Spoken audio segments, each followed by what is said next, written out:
అందరికీ నమస్తే. బీజేపీ రాష్ట్ర అధ్యక్ష పదవి కోసం చాలా ఇంట్రెస్టింగ్ పాలిటిక్స్ జరుగుతున్నాయి.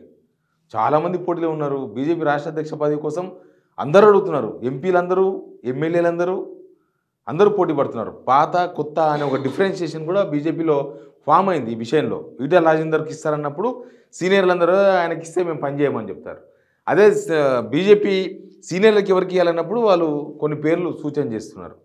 కానీ ఇంకా కొంతమంది చంద్రబాబు నాయుడు ద్వారా ప్రయత్నాలు చేస్తున్నారు.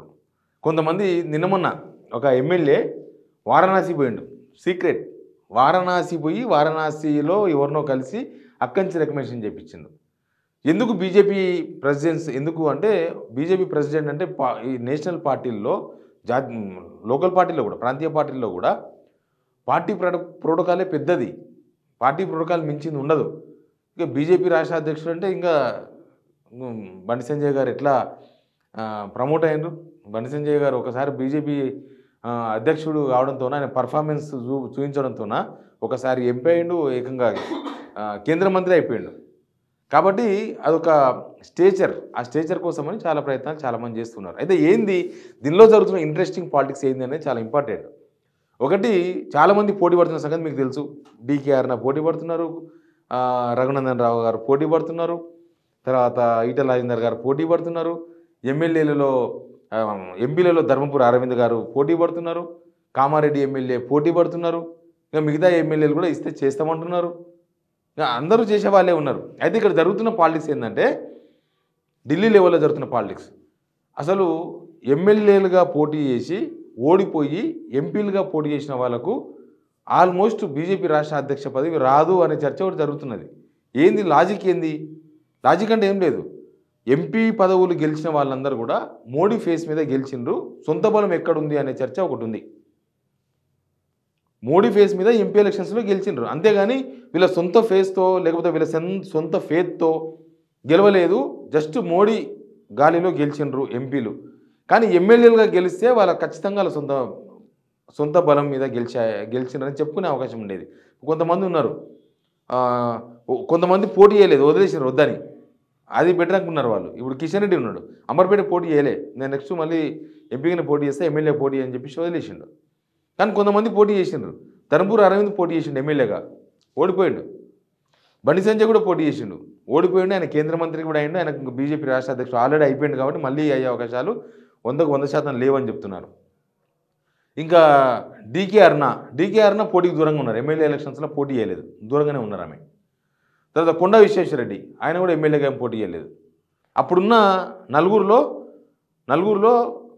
ఇంకొక అతను ఆదిలాబాద్ సోయం బాబురావు కూడా పోటీ చేసిండు, ఓడిపోయిండు. తర్వాత ఆయన ఎంపీ కూడా కాలే, ఆయన పార్టీలో కూడా లేడు. ఇప్పుడు ఆయన ఆల్రెడీ కాంగ్రెస్కి వెళ్ళిపోయాడు.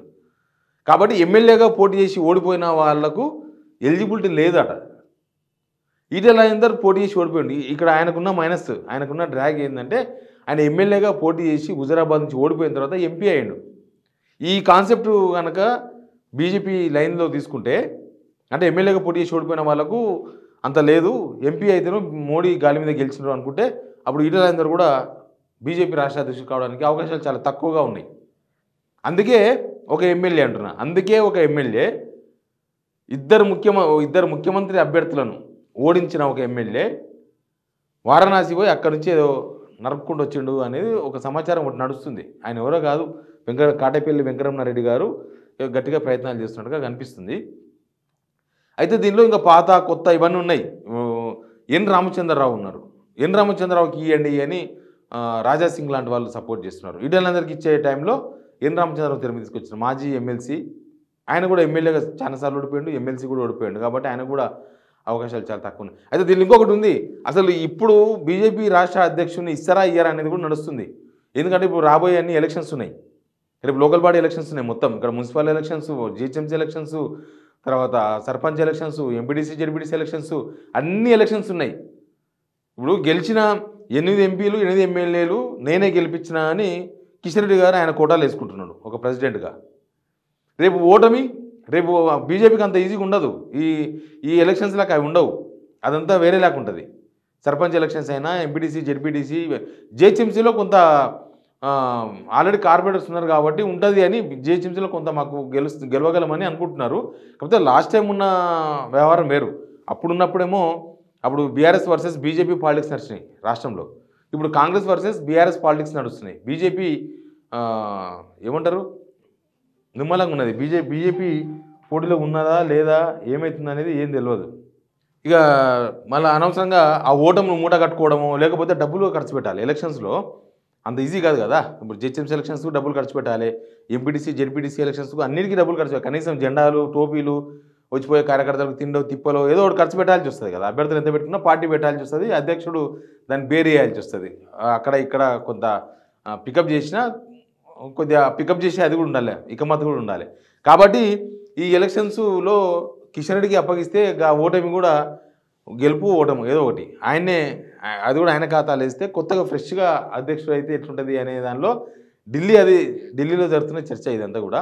కాబట్టి రాష్ట్ర అధ్యక్షుడు బహుశా ఈ ఎలక్షన్స్ అయిపోయినాక ఉంటుందేమో, కానీ పాలిటిక్స్ మాత్రం చాలా ఇంట్రెస్ట్గా అసలు ఎవరు ఎలిజిబిలిటీ ఎవరు నాన్ ఎలిజిబిలిటీ ఏదో పెద్ద కథ నడుస్తుంది. ఎందుకంటే ఆల్రెడీ ఎలక్షన్ ఆఫీసర్స్ని కూడా ప్రకటించింది బీజేపీ, తెలంగాణ కూడా ఒక ఎలక్షన్ ఆఫీసర్ని ప్రకటించారు. కాబట్టి కొద్దిగా ఇంట్రెస్టింగ్గా జరుగుతున్నది. ఇంకా ఆ తర్వాత బీజేపీ చెలరేగుతుందని చెప్తున్నారు బీజేపీ రాష్ట్ర అధ్యక్షుడు అయిపోయిన తర్వాత. కానీ రాష్ట్ర అధ్యక్షుడు అనేది ఒక పెద్ద సబ్జెక్ట్ లాగా కనిపిస్తుంది. ఎందుకంటే రకరకాల గ్రూపులు, రకరకాల మనుషులు, రకరకాల వ్యవహారాలు మనం చూస్తున్నాం కదా. ఒక్కొక్కరు నేను పోటీలో ఉన్నానంటే నేను పోటీలో ఉన్నానని మాట్లాడుకుంటున్నారు వాళ్ళు. ప్లస్ ఆయన కావద్దు, నాకు ఇవ్వకున్నా సరే ఆయన కావద్దు, ఇదొకటి నడుస్తుంది బీజేపీలో. ఆయన కావద్దు, నాకు ఇవ్వకున్నా సరే, ఈయనకి ఇచ్చినా సరే ఆయనకు మాత్రం ఇవ్వద్దు. ఇట్లాంటి పాలిటిక్స్ నడుస్తున్నాయి. కాబట్టి చూద్దాం ఏం జరుగుతుందో. Please subscribe signal TV.